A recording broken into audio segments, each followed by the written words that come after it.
In a world of billion-dollar penthouses, elite family law secrets, and private healthcare scandals, jealousy drove a woman with everything to the edge, and what she did to a little maid will leave you breathless. The Whitmore residence wasn't just a home. It was a fortress of glass and gold, perched high above the city skyline. Worth billions, it was the crown jewel of Chicago's luxury real estate market, a symbol of power, wealth, and perfection. But inside, something was rotting. Madison Whitmore, wife of billionaire mogul Charles Whitmore, stood in the nursery doorway, her arms folded, her eyes locked on the little maid kneeling beside the crib. "You're getting too close," Madison said, her voice like ice. The maid, Lena, looked up, startled. She was small, quiet, and barely spoke unless spoken to. But she had a warmth that baby Sophie adored. And lately, Charles had noticed it too. Lena lowered her eyes. "I'm sorry, ma'am. I didn't mean."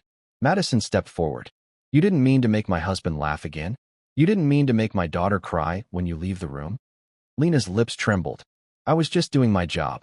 Madison leaned in, her voice a whisper. "You're doing more than that, and I don't like it." She turned and walked away, her heels clicking across the marble floor. But what Madison didn't say, what she couldn't say, was that she'd seen something. A scar she recognized. And if her suspicions were right, Lena wasn't just a maid. She was a threat, and Madison had never let a threat live under her roof. Madison Whitmore didn't believe in coincidences. She believed in control, and the little maid, Lena, was slipping through it. That night, Madison stood in her private dressing room, surrounded by silk gowns and diamond-studded mirrors, replaying the moment in the nursery. Lena had bent over the crib, and for a split second, her blouse had shifted. Madison saw it. A scar. Curved. Pale. Familiar. She'd seen it before, years ago, on Isabelle, Charles's first wife. The woman Madison had replaced. The woman who'd vanished in a storm, her body never found. The woman whose memory Madison had buried beneath wealth, charm, and silence. But that scar had been unique. And now, it had returned. Madison's fingers trembled as she poured herself a drink. Could Lena be? No. It was impossible. Isabelle was gone. The accident had been final. Madison had made sure of it. Still, the scar haunted her. She called Dr. Evelyn Marks, the family's private healthcare consultant, discreet, loyal, and expensive. "I need a DNA test," Madison said. Quiet. No records. Dr. Marks hesitated. "On who?" Madison handed over a hairbrush. "The maid. Just tell me if she's related to my husband." Evelyn nodded slowly. "Is this about inheritance?" Madison's smile was thin. "It's about survival." As the doctor left, Madison stared out the window at the glittering skyline. If Lena was who Madison feared she was, then everything, the marriage, the fortune, the legacy, was at risk. And Madison had never lost anything without a fight. 3 days passed. Madison barely slept. She kept her routine pristine, charity brunches, spa appointments, board meetings, but inside, she was unraveling. She checked her phone obsessively, waiting for a message from Dr. Evelyn Marks, the family's private healthcare consultant. When it finally came, it was just one line. Confirmed. 99.9% match. Madison's world stopped. Lena wasn't just a maid. She was Charles Whitmore's biological daughter, the child of Isabelle, the woman Madison had spent years erasing.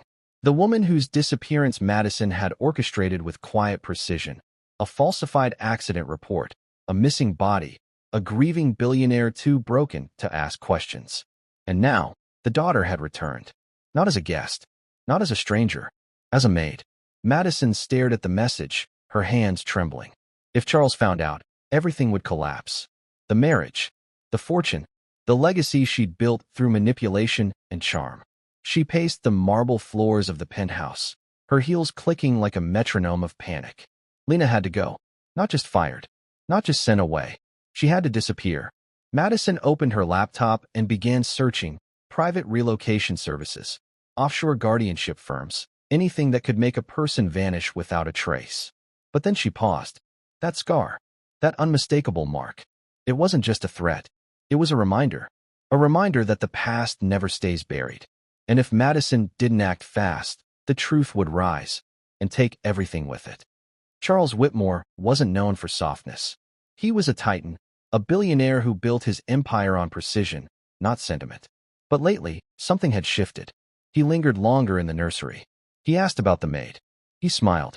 Lena had a quiet way of moving through the world, gentle, observant, kind. She never asked for attention, but somehow, she commanded it, especially from baby Sophie, who lit up whenever Lena entered the room. And Charles noticed. One afternoon, he found Lena in the rooftop garden, sitting cross-legged on the grass with Sophie asleep in her lap. The skyline stretched behind them like a painting, but Charles only saw the peace on Lena's face. "You're good with her," he said. Lena looked up, startled. "She's easy to love." Charles smiled. "You remind me of someone." Lena tilted her head. "Who?" He hesitated. "Someone I lost." Madison watched from the balcony, her grip tightening around a crystal flute of champagne. She saw it, the way Charles looked at Lena. Not with desire, with recognition, with something deeper. Blood knows blood. And Madison knew. If she didn't act soon, the truth would rise. She began planting seeds, subtle comments, whispered doubts, reminders of boundaries. But Charles brushed them off. "She's just a girl," he said. "She's kind. She's good for Sophie." Madison's smile was brittle. "She's not what she seems." But Charles wasn't listening. And Madison knew. If she didn't stop this bond from growing, it would expose everything. The lies, the past, the scar. And when that happened, she wouldn't just lose her husband. She'd lose the empire. Madison Whitmore didn't panic. She planned. And now, with the DNA results confirming Lena was Charles's daughter, the child of Isabelle, the woman Madison had buried in silence, she knew the clock was ticking. She couldn't afford a scandal. Not with the Whitmore Foundation's annual gala days away, where Chicago's elite would gather to celebrate Charles's billion-dollar legacy. Not with the press circling, hungry for cracks in the perfect marriage. So Madison began to move.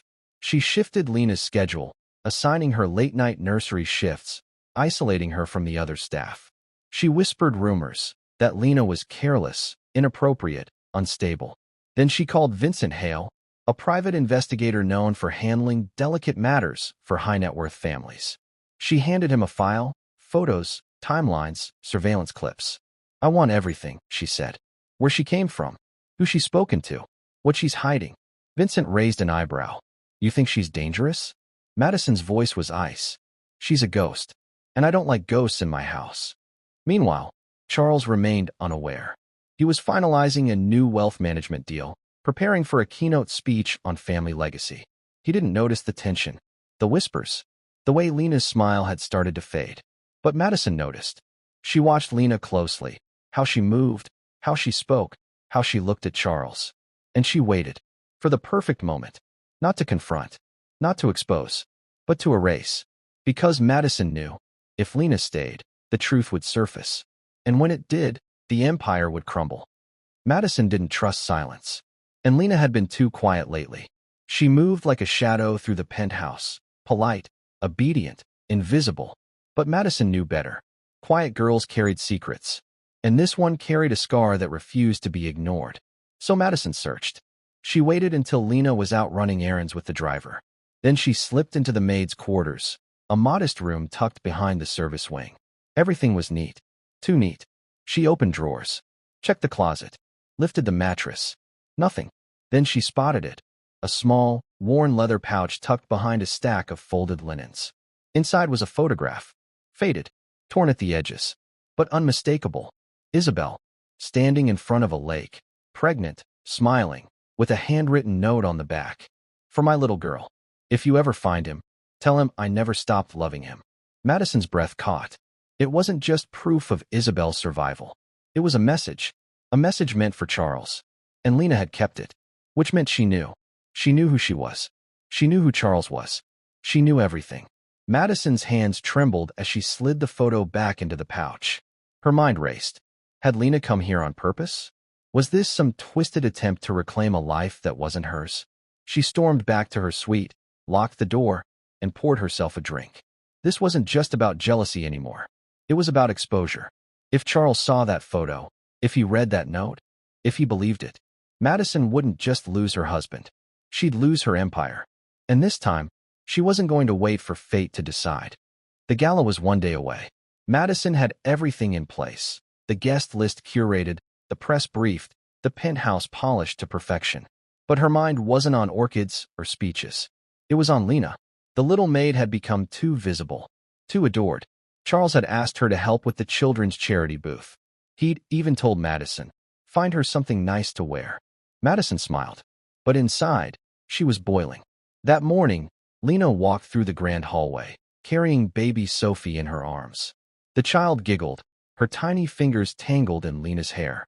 Charles watched from the study, smiling. Madison saw it. The family she never truly had. The one Isabelle had left behind. And then, fate handed her a moment.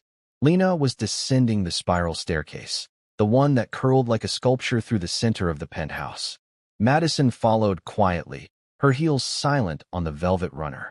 Lena turned slightly, adjusting Sophie's blanket. Madison's eyes locked on the curve of her back. The scar. That cursed scar.